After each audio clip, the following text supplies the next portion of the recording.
If you've ever found yourself spiraling down a late night rabbit hole of what am I meant to do and why haven't I found it yet?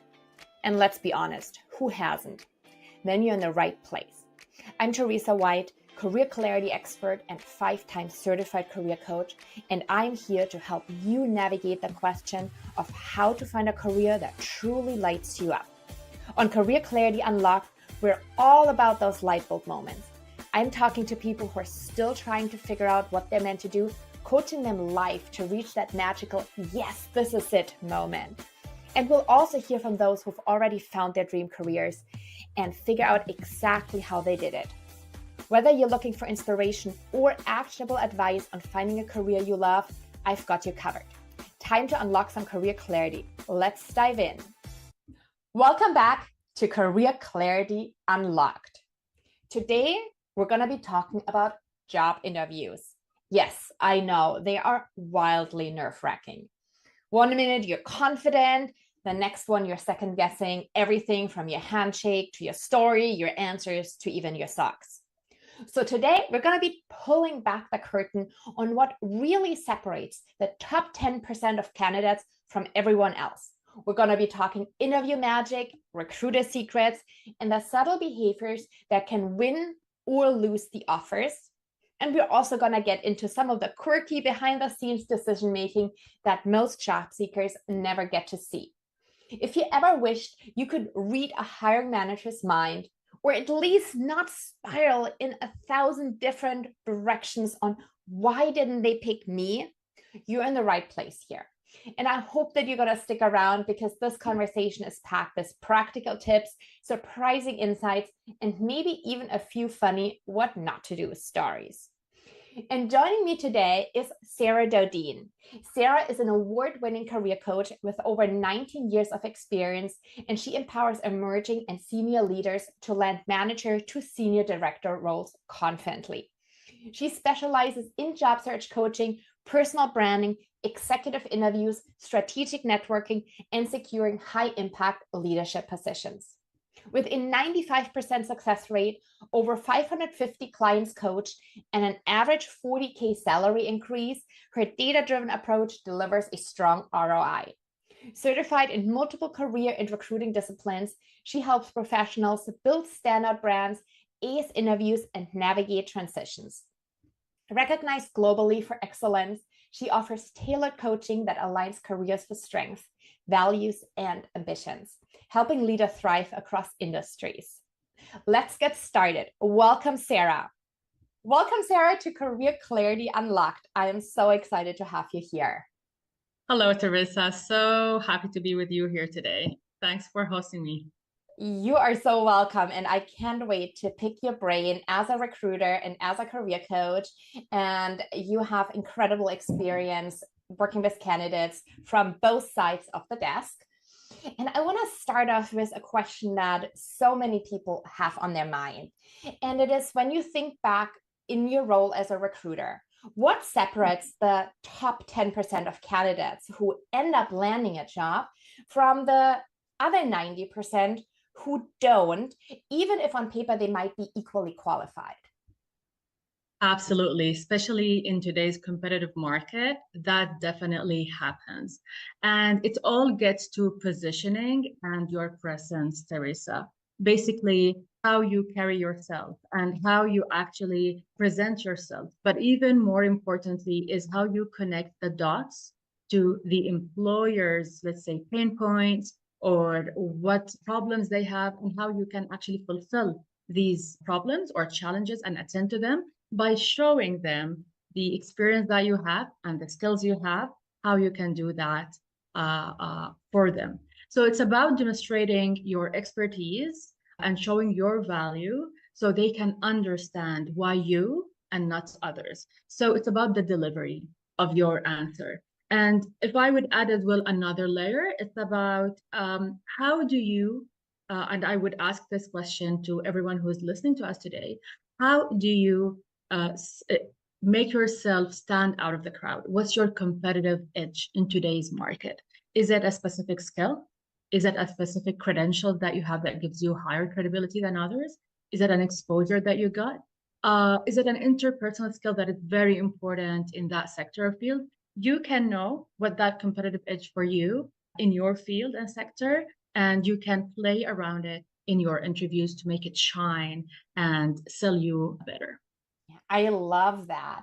And yes, both points. One, having a competitive edge, to having something that you can really speak to and be known for. And in the first part that you said, I really love how you emphasize that it's not just about communicating your experience, but making your experience relevant for the role that you're applying to. Like Absolutely. so what? It's like, yes, this is Exactly. great that you have done that in the past, but so what? And answering that for the hiring manager. Definitely. This is how you would help them to understand your profile more. Yes, you pass through the first filtration stage, which is the paper really got to their desk, but now you are present in front of them. So how do you make them understand what's written on the paper? Now that we started talking about interviews, let's dive deeper into that, because a lot of what happens in an interview and in communication in general, it's not just about what we say, it's also these subtle cues or behaviors.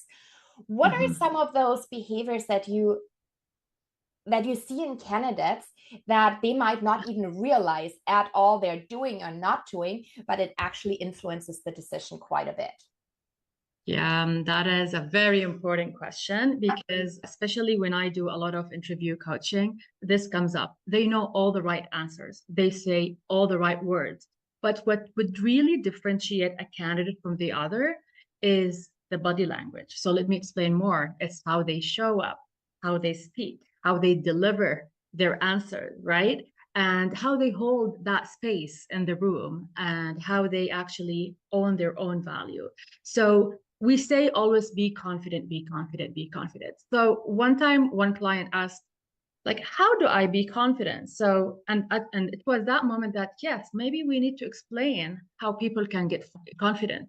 It's not about that we're born with it. It can be acquired for sure. It's through practice, and preparation will make you more confident. This is how you can instill that trait in you. And also the energy, like, when you get into the room, we as interviewers, we feel the energy of that candidate, whether it's like, they have a positive, let's say, outlook, or they are feeling like excited about this interview, or is the nervousness more like dominating that, let's say, that space they are holding. So as much as possible, come up with that energy where it says, I'm gonna be facing this interview. It's that self-talk that you give yourself. I'm gonna be presenting well. They will like me. I mean, whether it happens or not, still you carry that energy. And we step away from the desperate energy as much as possible, because also that will show up. Yeah. Yeah, I think that is important, stepping away from the desperate energy. A client had said that to me, then really stuck with me, is as she was interviewing, she was like telling herself, the people interviewing me, they're actually rooting for me. They want me on their team. They're rooting for me. And that gave her the confidence. I think that is a really beautiful phrase to keep in mind. And I also wonder if you're in an interview and the nerves get the better of you. I mean, it is a nerve-wracking situation, right? Everyone gets anxious in an interview. If you vocalize that, if you were to say as a candidate of like, let me just take a second here. I am so excited to talk to you because this role is my absolute dream role, my dream company. And I just feel all my anxiety kicking in right now. I'm going to take a deep breath before answering that question. How would you react as a hiring manager if a candidate would vocalize that to you? So this is actually can get a bit personal, meaning it depends on the character of the interviewer, right? With me having that recruitment background, I would definitely hold that space for that candidate. And I would give them grace and give them their time to actually, whether it's settling in or whether it's reflecting or having a deep breath or taking that moment. It's definitely not a judgment. However, I must add here a very important point. If it was an executive role, things are different. Oh, yes. Because your executive presence, part of it is that.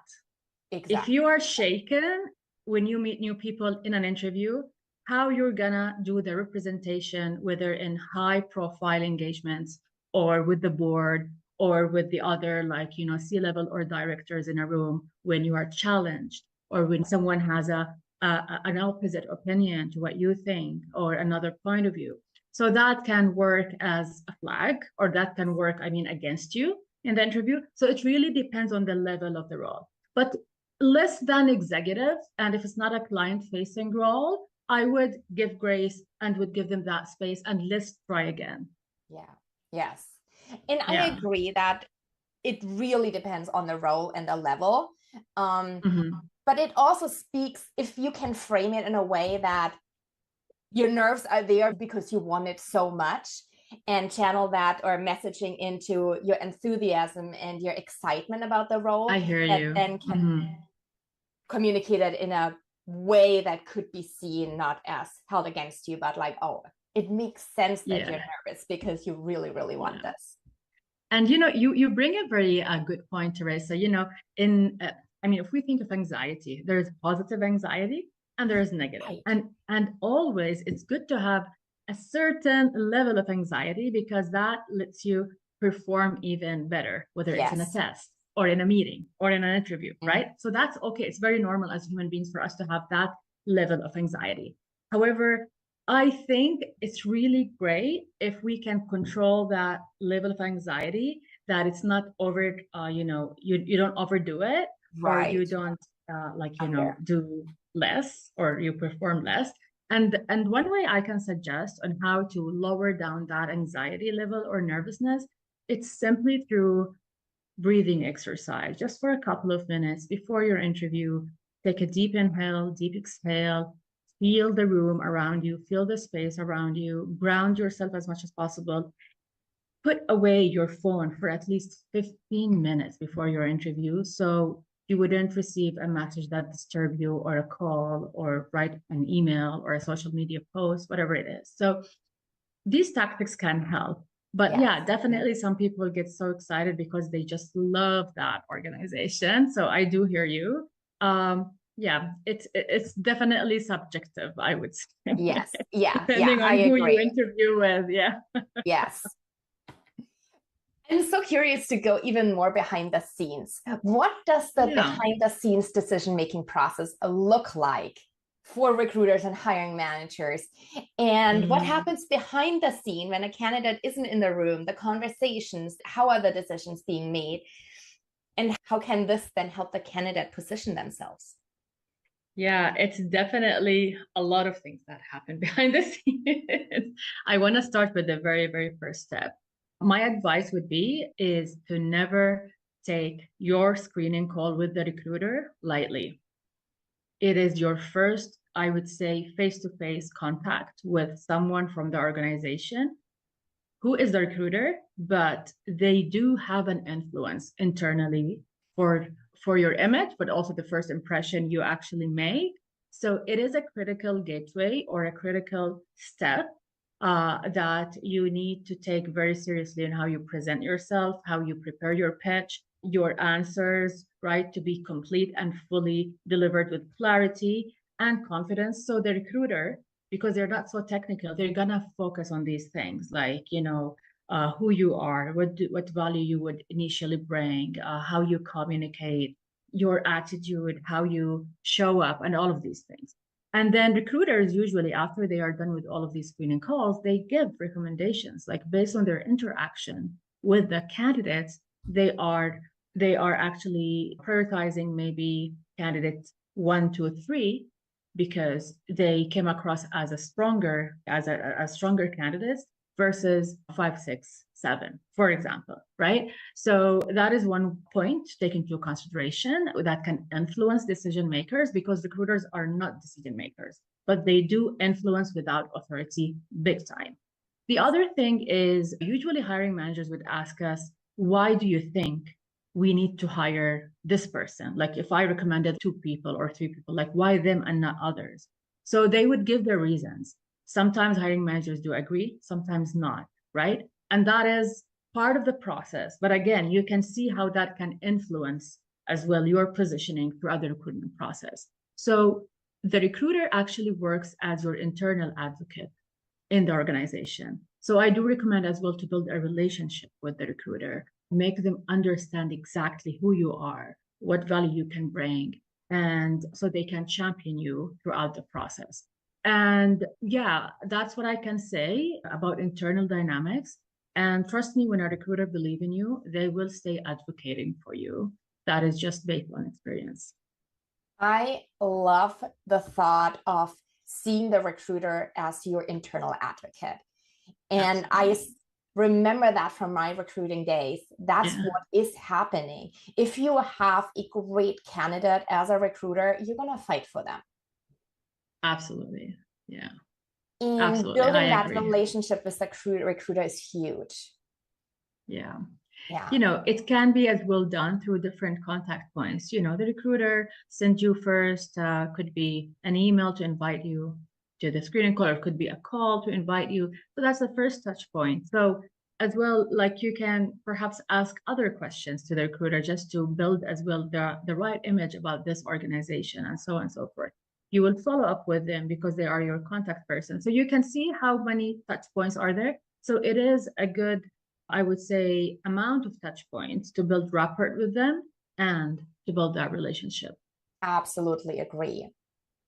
Now, what about candidates who don't check 100% of the experience that they're looking for? They don't have direct experience, but they have done something that is transferable. How can they position themselves on paper and in the interview that the decision maker actually gets it and is like, yes, I want to consider this person, even though they haven't done this exact thing in the past? Yeah. And that happens a lot, especially with the professionals who are either pivoting, or it could be they had a while since they didn't work in the market or so. So with that in mind, the candidates, they have to understand their own transferable skills so they are able to promote them and communicate them. So you have to have this clarity about your different experiences and how you would categorize them so you are able to use them at the right time in the interview. So you can compare those different transferable skills that you came up with on how they align with the role's requirements, which you can conclude from the job description. So that's the first exercise that you have to do so you're able to speak about yourself fully and in confidence. And if you were asked a question that asked you about something that you actually never did in the past, or you weren't even part of it at any point, always start your answer with sharing an example that resonates with it and going ahead with your story of sharing the context, the course of action and the result and so on. But never say, I never did this before, because that will stick in their minds the first thing, and then that can become a flag. Rather, when you position your answer as in sharing a similar example that has similar, context or similar dynamics, they will say, yeah, that person did it before. So that means they can, they can do this, right? It could be, if I can give a simple example, Theresa, let's say a customer service representative is now applying to a recruiter role. And customer service and recruitment have a lot in common, and not only communication skills, but also that customer service mindset. So they can simply give an example of a time when they were in that customer service role, how they actually helped a customer through like a certain challenge and how they addressed them, how they made sure they retain them. That can work the same way of how a recruiter can deal with a candidate and, go over the process with them. This is just a simple, example of how it can be. So not to be apologetic, but to be confident and sharing that story in confidence. I absolutely agree. And since I work with women who are making career changes, I emphasize that a lot, that the burden of proving that your transferable skills are relevant is on the candidate. You can't say, I have good communication skills talking to customers, and automatically assume that this applies to recruiting. But you have to make it relevant. You have to know this is what they're looking for, and this experience is applicable, and then present that on a silver platter to see like, here is how the so what for the hiring manager. Like, yes, great that you have good communication skills, but what is the so what? Why should the hiring manager care? And you have to deliver that answer. Yeah, and you know, Theresa, you are the expert in career clarity, so this is at the core of what you do.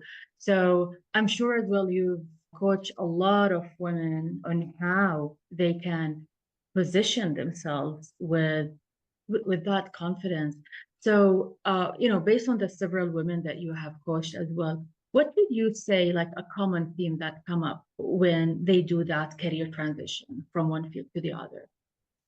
I do really believe that most of the challenges are internal. It's all the I see. internal voices of like, I can't, that won't work, they're never gonna hire me. And once they get past those internal blocks and they can own their experience and be like, yes, I've done A, B, and C, and that is transferable and relevant, and I can explain this. I now have the language to explain it. And they have that first glimpse like, oh, it is possible. That is usually the key to then it becoming a reality. A lot of it is the self-talk, right? Like in our heads of what's possible or not. And sometimes those limiting beliefs are actually written by us.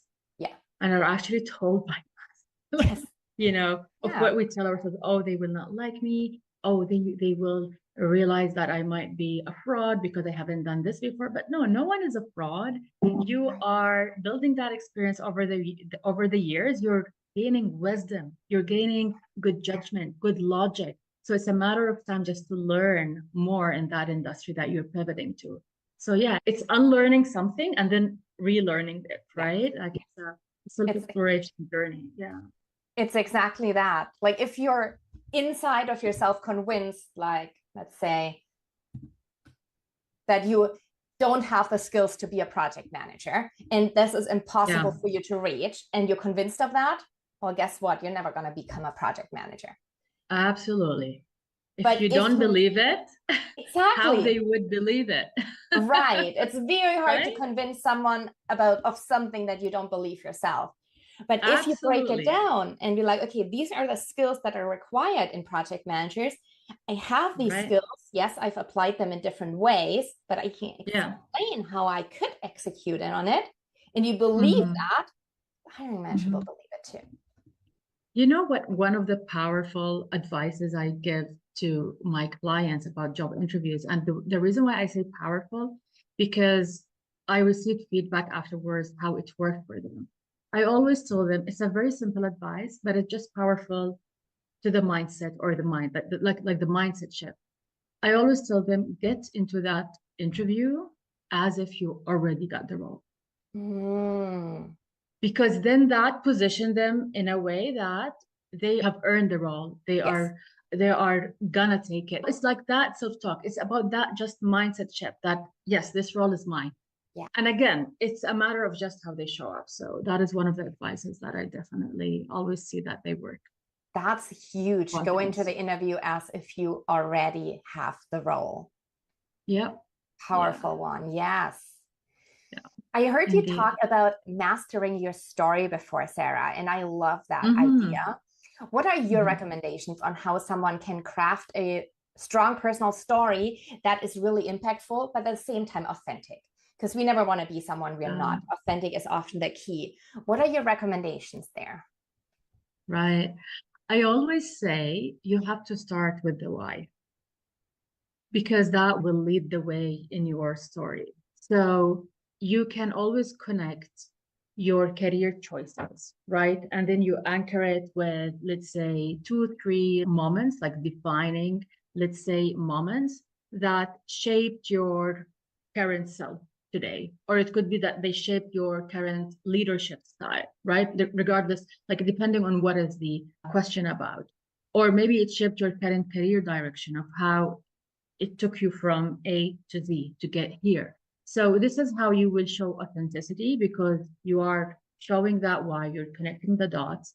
And also you are going to be focusing on lessons learned, insights gained, and it will position you as a person with solutions, because you are sharing these as well insights based on experience. So your story needs to have that intentionality, right?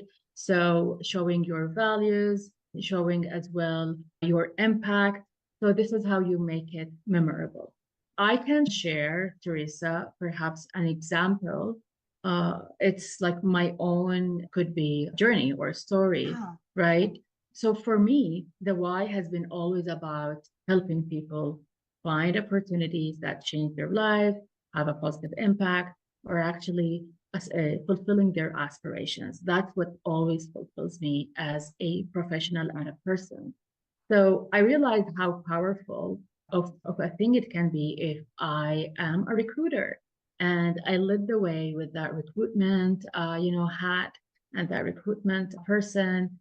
And also, I saw that impact on their families and then on their future and so on. And that fulfilled me. And then as I moved forward, I started to feel that stronger sense being present when I started doing coaching. And then I thought, oh my God, like I'm actually now in a more impactful world where I can fulfill my purpose even more. And I must say, definitely, as we step from one field to the other, like from a recruiter to turning into a career coach, you had to unlearn different things. Yeah. So that was a journey of unlearning some of the different things in recruitment from a recruiter lens to have it actually more about empowerment, and you empower your clients and you hold that space for them. So it wasn't always perfect. It was a journey of ups and downs until it got me to this stable current position. And, it just shaped the values that I carry today. So, yeah, this is just how you can connect your story of what was your purpose all the way and how it manifested in the different things you've done. Yeah, it's huge to start with the why. And I love how you start with the why and then tell a story. And I always remind people that people forget facts, but they will remember stories. And I'm actually curious too, out of your most recent recruiting experience, if a candidate told a powerful story of how they accomplished something, or versus telling facts of certain quantitative, qualitative accomplishments. What do you remember after? Do you remember the story or do you remember the facts? 100% the story. I'll tell you why.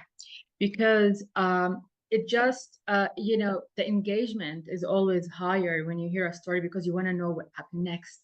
What was the end of it? So you actually stay engaged in listening. It's similar to being in a social context. Like, these social interactions, we enjoy them because we hear each other's stories. So the interview is the same. It's actually a setup of two people or more meeting each other for the first time. They are getting to know each other. So that's why it is so powerful to use storytelling approach when you speak or you say sorry your answers. However, I do appreciate that technical questions come up and sometimes we have to attend to them. That is definitely okay. But wherever possible for you to integrate storytelling approach, please do. It does stick in someone's mind. And by the way, it as well shows the human behind the paper. So we get to know you better.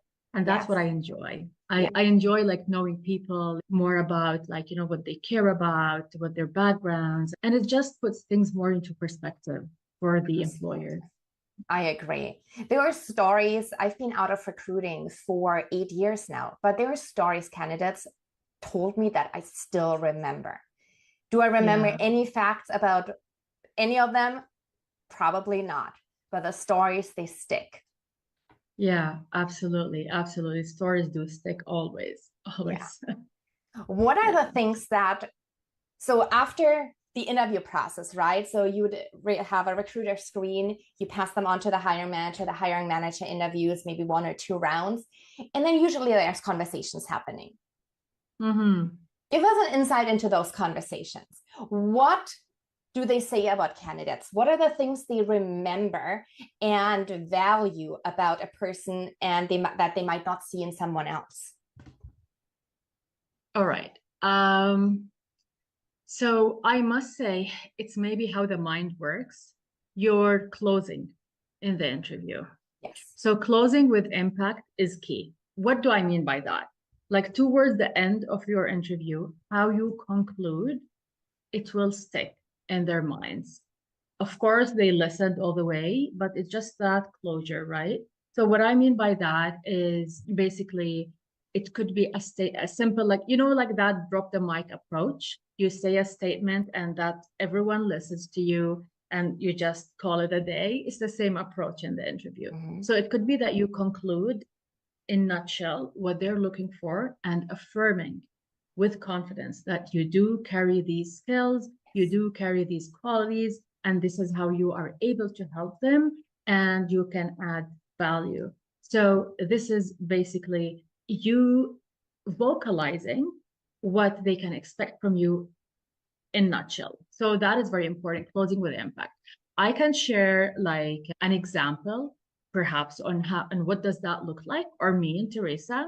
So it could be that you speak or you say, I know you're looking for someone who can drive both relationship building and long-term strategy in, for example, that sector. I've done that consistently, whether it is working with high value partners, I grew, different portfolios and so on, and collaborating with leadership to align with strategies and so on. And I'm excited about bringing that impact to you and helping you even expanding that work more. So tell me, what are the next steps? It is so much filled with confidence. Yes. Like you just got it, you know what they're speaking about, and you told them, I got you. Yes. Tell me what next steps. So it's as if you actually gave yourself the role, but you're not saying it, but they will feel it. They will feel that, power, confidence, impact. And they will be like, what are next steps? Yeah. Yes. Yeah. I absolutely agree. And that's what sticks with people after. I always tell people that first question or the first answer and the last one in an interview are going to be the most important one. I agree. And when you're given the opportunity to ask questions in the end, use that opportunity to ask good questions. Yes. And then if they ask, like, do you have any more questions? You can say, no, not at this point. Thank you so much for the insights you've given me. But what I want to leave you with is, and then exactly what you said is how I'm the perfect person to solve the problem that you are hiring for. Absolutely. It is all about that. Yeah. And when that hiring manager leaves the room or the recruiter, that's going to be in their mind like, yes. Yes, he's the one, or he or she got it. And I do agree with you about what type of questions to ask, because also, like, of course, asking good questions will show you as curious, intelligent, vested, you've reflected. So that as well will reflect even better on your image and the impression you're leaving. Yes. Yeah. And absolutely. Never, ever do not ask questions. It actually, I keep telling people, it happens quite a bit that people in interviews say like, no, I don't have any questions. And I'm thinking to myself, I'm like, okay, so you're telling me that you want to spend 40 hours every week here at our organization doing this role, and you don't have a single question? For me, most of the time, it's an immediate no.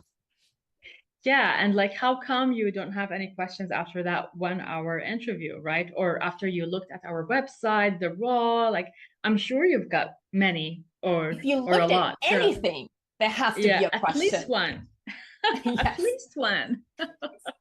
So yeah, always have like, a very, very simple question. Could be like, tell me more about the culture. That is like one good, always write good question, at least. Right. But of course, it can be even beyond that. Like, what are the priorities the first 6 months? What are the anticipated challenges? What do you think are the success metrics for the year? Or how would you consider success for this role? Tell me more about the team structure. Like, they can be a lot. And even many can come up as they have the conversation of that hour. Absolutely. I wanted to tap into a term that you brought up in one of the earlier questions, and that was executive presence. We hear it a lot, but it feels so vague. It's like executive presence is like this, it floats around there. But what does that actually look like in an interview, either in person or online? And how can someone develop that? Yeah. So executive presence is all about how you show up, how you hold yourself. It's about confidence, but actually calm confidence. It's about clarity and connection, how you connect with others, right? So it shows as well, always it shows up even before you speak. So it's how you carry yourself. And that definitely comes by practice and by being more self-aware and by acquiring that presence, for sure.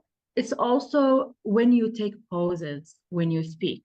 So people listen, like they listen because, you are knowing how to deliver that speech or that talk. It's about how you use your tone frequency, like when it's a higher pitch, when it's a lower pitch, perhaps to emphasize a word or to emphasize a certain impact of your delivery. That as well has a weight. It's as well like how you maintain eye contact with the people you're speaking to. And I know it can get more challenging when you are in a Zoom call or like virtual. One way to do it when you speak over Zoom is to look right away on the camera, not on the screen. So that will give more connection or actually a stronger sense of connection with the people you're speaking to. And most importantly, for all of this to feel natural and authentic, it has to never be scripted. It's about internalizing what you want to say, but not memorizing. Yeah. Yes, that does require practice, does require, a lot of rehearsing. And you can do that to be very well prepared, which will lead to confidence, but definitely just internalize, like know what you want to say and just let it flow naturally from you. So that's what it would look like to have that executive presence. There's a lot of humble people around who are really excellent in what they do. They have strong technical skill, but they are so humble. So they don't want to, like show up, they would think, as overconfident or egoistic. So they are actually sabotaging their executive presence. So there's that thin line between how you show up as confident or overconfident. So you need to manage that. But also, some people who are as well very humble and very like maybe warm or close to the heart, they make a joke here and there every like sentence. That can as well, sometimes not work to your advantage if you're not using the joke at the right time. So it's about that balance, and it comes by practice for sure. This is great advice, Sarah. I love it. And I also feel it's really powerful to practice on a video and then watch yourself, no matter how uncomfortable this is. And to this day, I do so much video content. I do not like watching my own videos, but it helps. You have to do it. Finding either a coach or someone in your community you can do a mock interview with on Zoom, videotaping it, recording it, and then watching it back is eye-opening, because we think we sound and talk a certain way, but when we actually hear ourselves, it's like, oh, I keep doing something with my hands that is really distracting, or the way I sound here is not the way I want to sound, and can really show you what are the pieces you want to tweak in order to show up as executive presence. Absolutely. It's a lot of self-awareness, and it is work in progress for sure. Now, before we end our conversation, and we could keep talking about this forever, but I'd love to hear about some mistakes you see people make. And we can also talk about some funny ones here, if you have any in mind, not to shame anyone, but just to make, what are mistakes you see people make that cost them the offer when otherwise they would have actually been great at the job, but this happened and... Oh my God. Yeah. So two came to my mind because they were based on experience or a situation. The first one was when a candidate was asked what motivated you to apply to this role and organization. They were saying all the good things about why they're wrong. When it came to the organization, they were blunt by saying, actually, your values not necessarily align with mine, but even though I'm still interested in the role, but that was, Out. that exactly, that costed Done. them the Yes. role. No, of course, Yes. like you're not aligned with our values, so why we should consider you? OMG. Oh my God. And That on top of like, that one, Sarah, if you don't mind me throwing that in there, also, if you ask why this role or this company, and the answer is, well, it pays well, it's remote, I get 6 weeks of vacation and great healthcare. Yeah. Not the right answer. It's all about you, right? Like, it's all about you. Yes, make it about them.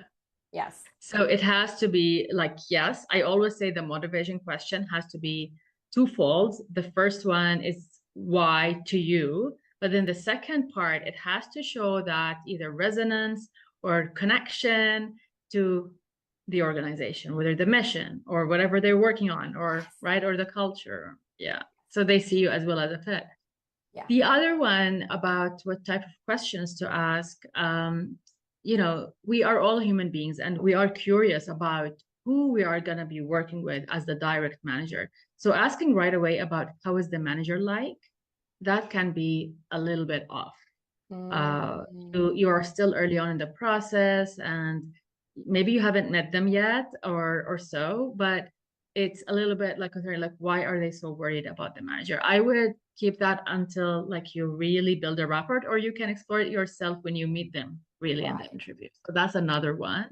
Yeah. And a third one that came to my mind, which happened, that it happened a few times. Some candidates would start to speak negatively about their previous employer. So that is a big, big, big red flag. Yes. And Theresa, even if it was right, they really have been in that bad situation and that organization done them wrong. Still, that would mean they would speak about us and behind our back, or maybe we would think they are a problem child, or maybe we're right, like whatever. These are the impressions that people would get because they don't know you, or they take it as gossiping, which is, oops, it's not the place to say these things. So always reframe your answers in a positive, professional way, but of course, making sure you answer the question. Yeah. So those few things just came to my mind. I don't know. What about you? Do you think any that come to? Yeah. And I wonder if this is a thing in Canada too, but voicemails, maybe I'm just a stickler at voicemail, but these funny voicemails like, hey, you've reached so-and-so, hanging out at the beach, having a beer, leave me a message. I might get back to you. I might not. That's a candidate, right? Yeah, that's a candidate. Right. Yeah. No. Yeah, absolutely. No. Yeah, there are creative voice notes for sure. They are. And yes, we use voice notes a lot as well in Canada. So that can happen and can pop up. The other thing, which is very, I think, difficult to manage because social media can be just open out there, just be as self-aware as possible in what you post in social media. I mean, we shouldn't judge any candidate based on their social media presence. It's not, our space to do so. But I do know some employers who actually check informally the different social media accounts just to get a better sense of that candidate. So, I know it's personal spaces, but as well, just a very light advice, like be more aware on what you post these days. Yes, I'm 100% with you. And in my old organization, it was a very strong and clear guidance. You do not Google candidates. Like as recruiters, we knew, but the hiring manager, when we send them a candidate, there were some managers we had to remind every time, do not. I agree. They do it anyway. You shouldn't. But they do it anyway. But they do it, exactly. Yes. Informally, they do it. Yeah. They do. And it's not the right thing to do, but I do understand. I can't understand from their perspective why they want to know more about the person that's joining their team potentially. When they should be using the interview to get to know them. But it is something that happens. Yeah, and also LinkedIn, right? That is like definitely the platform Oh, that we yeah. want to refer to, Yes. right? But some hiring managers do go beyond LinkedIn. Yeah. Yeah, I agree with fully. Yeah. Yeah. And yeah, it's also on, like, no matter what you put out there, people can see. It's floating around on the internet. So Yes, be mindful. Google yourself. Definitely Google yourself to I see agree. what comes up under your name. And Yeah, be mindful it's great. It's a great practice to post and comment on LinkedIn. But again, if right. all you do is bashing your last employer, even though that might have been valid and you might have been mistreated, it is better said. It's better to say these things not on a public forum. I totally agree, 150%. Yeah. It is something that can be regretful later on. Yes. Yeah, absolutely. Yes. This is a different era, this social media and everything being so publicly. It's as simple as making your accounts private. Yes, exactly. Yeah. And yeah, absolutely. I mean, LinkedIn can never be private, unfortunately, unless if you don't get as active, but the rest you can as well be more private in a way. Yes. Yeah, absolutely agree. I agree. Well, Sarah, that's been amazing. So much. Likewise. So many nuggets of wisdom. How can our listeners connect with you and learn more about you and the work you're doing? Absolutely. It is all through LinkedIn. Simply my name, Sarah Dodeen. You can find me there. And I would be happy to receive your DMs or your connection requests. So you can find me there. Thank you so much, Theresa, for having me today. It has been a great conversation as always. Never a dull moment with you. And yeah, thank you so much. Thank you, Sarah. And Sarah is just absolutely incredibly knowledgeable, as you saw on this interview, on all things job search, interviews, resume. So if you have specific questions, her DMs are open. Please reach out to her. Thank you so much, Sarah, for being here on Career Clarity Unlocked. Wow, what a conversation. I hope that you are walking away with a fresh perspective on interviews, recruiters, and how to really position yourself as a standout candidate. Let's recap some of our key takeaways. Number one, position yourself as the solution. It is not enough to simply list your experience. The strongest candidates connect their skills and achievements directly to the employer's needs. In this conversation, Sarah emphasized that you want to identify the organization's pain points. You want to frame your past experience as evidence that you can solve those specific problems. And you want to highlight your competitive edge, a unique skill, credential, or experience that makes you stand out. And that shifts the conversation from here's what I have done to here's why I'm the one who can help you. Number two, master confidence through preparation and energy. And I love that Sarah showed us that confidence isn't something that you were born with or not born with, but it is something that you build through practice. And she recommended consistent preparation and rehearsal to increase confidence in delivery. Managing your nerves with breathing exercises and grounding techniques before interviews. And I especially love the advice of adopting the mindset of, I already have this role, to project calm, confidence, and executive presence. And that will help you demonstrate presence and connection, which are both critical, especially in high stakes interviews. And third, closing interviews with impact. Because the way you end an interview can make a strong impression. You want to summarize what the hiring team is looking for. You want to reaffirm confidently that you have those skills and can deliver impact.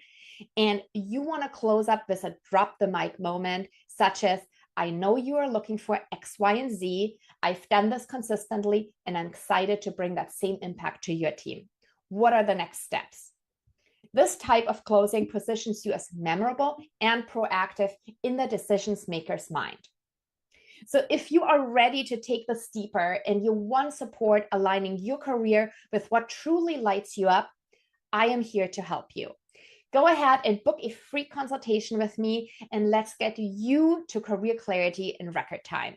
You will find the link to book that consultation in the show notes.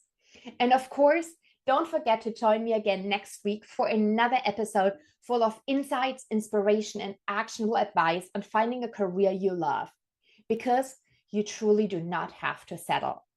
Keep chasing what makes you come alive, and I will see you back here next week on Career Clarity Unlocked. Thank you so much for tuning in, everyone. See you next week. And that's a wrap for today's episode of Career Clarity Unlocked. If you're feeling stuck in that what's next spiral and are ready to finally break free, let's chat.